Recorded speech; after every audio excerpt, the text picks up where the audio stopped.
episode 20 of Imbalanced, we have a great clan war for you. The Beijing esports team playing against SK Gaming. SK right now is in the middle of the pack. They need some crucial points to set them ahead of the rest. Their second half of the season is much easier than their first half, but they still need points in every match to secure a playoff spot. Beijing esports team, on the other hand, is just above the rest of the pack. They have a chance at a LAN playoff spot, but they need every point to get themselves there. First up, we have Hot against Czech in a Night Elf mirror. Czech probably is the best player on Bet, but he might be second to maybe Sweet or Fav. But recently he's been playing extremely well. On the other hand, Hot could be one of the weaker players on this new SK lineup. That doesn't mean Hot isn't good. It just shows you how many quality players there are on the SK lineup right now. For game one, we go to Tyrannus Stand. Hot starts off with heavy harassment, and he decides to build one archer compared to Czech's 6. At BlizzCon, we saw a quick tier 2 rush almost every game on this map, but Czech decides against it and follows Hot to tier 3. They start to fight. Czech just runs over the Keeper of the Grove, and they're off to the races. Czech runs down a few units and dominates the next fight. You know, Hot used a really unorthodox strategy for this map. I really think a tier 2 rush would have dominated him, or even if he used a tier 2 rush, he could have dominated Czech. His strategy did get him to tier 3 faster, but he still didn't have the army to fight against Czech. Hot chooses Echo Isles for the must-win game 2, and he starts off with a risky expansion. At tier 2, he goes for harassment, which relieves any pressure on his expansion. Very well done. Hot easily masses up an army of Druids of the Talon and Archers, while Czech techs all the way to tier 3 while expanding. Czech backs off until he has bears and lets Hot take down some Moonwells, but once the bears comes out, Hot knows that it's time to leave. But he still doesn't want Czech to have an expansion, so he uses another town portal to take it out. When Hot decides to stay and fight, he has a full 80-foot army that throws Czech's army around like a chew toy. Czech retreats to his expansion, but Hot brings in his own bears to seal the game. Czech chooses Huntresses for the final game of this best-of-3. Hot desperately tries to fend off the Huntresses, and he does, but not without losing a significant number of archers. At tier 2, Czech catches him outside of his base and punishes him for it. Hot needs to back off and counter Huntresses before he does anything. Again, Czech catches him outside of his base and goes for the Tree of Life kill. Hot town portals in, but it's not even close. Czech dominates the main. The final battle isn't really anywhere near close. Czech is mining 2 gold mines while Hot isn't mining anything. Czech comes up with the first point in the clan war, giving the Beijing esports team an early 1-0 lead. Next up, we have arguably SK's best player in Lin. He's played very well in the Warcraft World War and Digital Life. He'll be playing Sweet. The two played at the Digital Life tournament where Sweet managed to get the victory. SK's already down 1-0. If they want a good chance of winning this clan war, they need Lin, their best player, to pick up a point for them. Game 1 starts with a beautiful play by Lin. He perfectly times his stomp on the Death Knight, so he cannot coil and heal the Lich. Sweet still wants to fight, and he comes back with a 60-foot army. Lin gets greedy, looking for the perfect stomp. He gets a great one, but he's essentially surrounded at the same time. The battle looked close, but in the end, Sweet cleaned up. Lin makes a last-ditch attempt at taking out the Death Knight, but it's all over, and Sweet jumps out to an early lead. For Game 2, we head over to Nullwood for a little bit of orc bullshit. Lin builds the tower in the trees to easily kill the red creeps, but it's not as easy as he looks. One unit has to give the tower vision of the golems. A peon dies trying to fill that role. Next up, Lin doesn't even micro a grunt, and he loses a grunt doing the same trick. He brings in 2 grunts, and that doesn't work either. Finally, the Blade Master has to use Windwalk to finish off these red creeps. In the meantime, Sweet is going after Lin's base, and he gets a couple of building kills. Lin finally gets level 3 on his Shadowhunter, and comes in for the quick Lich kill, just like he did in Game 1. The game turns into a base race, which Lin intends to win as he takes out Sweet's main and returns to his base. The fight is one-sided. An invulnerability potion on each of Lin's heroes gives him the time he needs to take down the Death Knight and send the match to a third game. Game 3 is all about harassment for Lin. He starts off with some excellent micro, taking out an Acolyte and forcing a town portal, giving him roughly 1,000 gold advantage. He comes back for a few more kills while Sweet is in his base. Sweet runs back to buy a town portal so he can save his base. When he finally comes back, he gets 2 Raider kills, but that's all he can manage. In the end, Sweet's macro is crippled, and Lin runs over his Death Knight to even out the clan war at 1 point apiece. For the third 1v1, we get to see SK's second Korean player, Remind, play against the relatively unknown Who. Remind recently finished second at BlizzCon, and against Orcs he's been very strong. He beat Fly 100% and Grubby, but he did lose to probably the strongest Orc right now, Lin.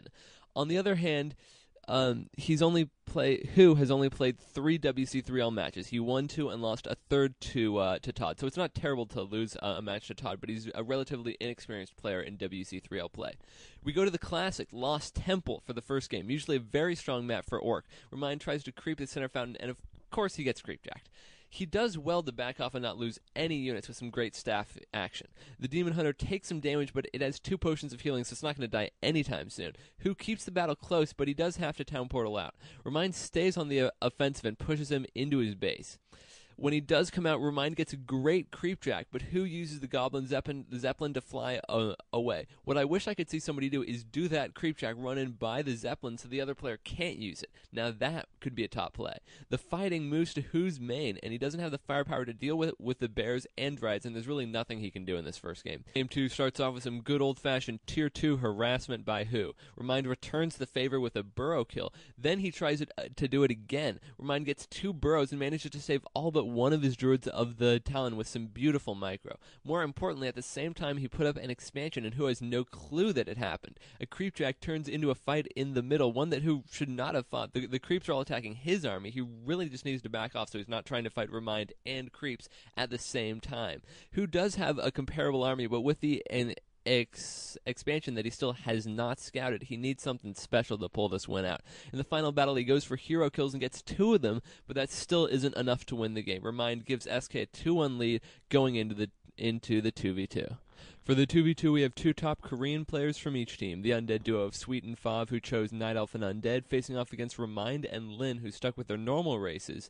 That's Night Elf and Orc. The team of Sweet and Fav is 2-0 in the Warcraft 3 Champions League, but they have yet to be a very stable 2v2 team for the Beijing esports team. On the other hand, SK has traditionally had a really bad 2v2 team. This year, their 2v2 teams are much better. They're combined 4-1, but the team of Remind and Lin has only played once, but that was a win over World Elite's 2v2 team. Game 1 starts on the ever-popular Twisted Meadows. SK starts with 1 offensive Ancient of War, but they don't follow it up with anything. Commonly on this map, teams will try to do some sort of very hard early rush, but both SK players opt to tech instead. Remind and Lin town portal back to fight off Bet, but they quickly realize that they can't really fight them off. Even with the creepjack, SK is forced to back off. The tech to Tier 2 left them absolutely crippled. Bet recognizes the situation and dominates Lin's base. They don't even need to town portal out, but they stay conservative and use the town portals. The final battle isn't close, and Bet gets the first win. One more and the clan war will be tied at 2 points apiece. For Game 2, we move over to Nullwood. The map changed, but the strategies didn't. SK still harassed while they tech to Tier 2, while Bet massed Tier 1. Just like last time, SK has a hard time matching up against Bet. They don't have the firepower to fight, and when they do fight, they only do it to survive by forcing town portals. They scout the expansion, but there isn't much they can do but run away. Lin does make a great play taking down the expansion and town portaling out, but that's about it for SK. Bet dominates the series and ties up the clan war at 2 games apiece. With the matches over, we head to the top plays. Coming in at number 5, we go to the WC3L match between Meet Your Makers and World Elite. Moon absolutely abusing staffs of teleportation against Sky. He uses a staff of preservation to send his Demon Hunter back to his base, heal him up, and then he uses a staff of teleportation to bring him right back to the battle. Number 4 is even more staff abuse from that same game. The Naga staffs away early in the game with very low HP and just barely makes it away with 14 hit points left. Number 3 comes from the second game of the 2v2. Bet is taking their time killing a grunt, so Reminds hands off the staff of preservation to Lin, who sends the grunt home.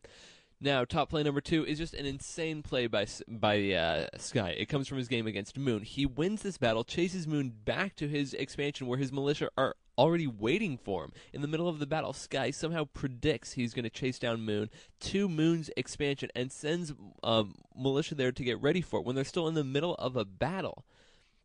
And finally, top play number 1, the Blade Master gets surrounded. But between Windwalk and Mirror Image, it's nearly impossible to surround a Blade Master. But we forget about trapping the Blade Master with a building. The Blade Master looks to be screwed, but his partner comes by and drops off a staff of teleportation and makes it away safely. That is what 2v2 is all about. The last match has been postponed for a few days. I'll release a separate video on that best of 3 once it's played. In the meantime, both SK and Bet moved up in the rankings with their 2-2 tie. Bet is ranked higher, but they've also played one more match. At this point in the season, Meet Your Makers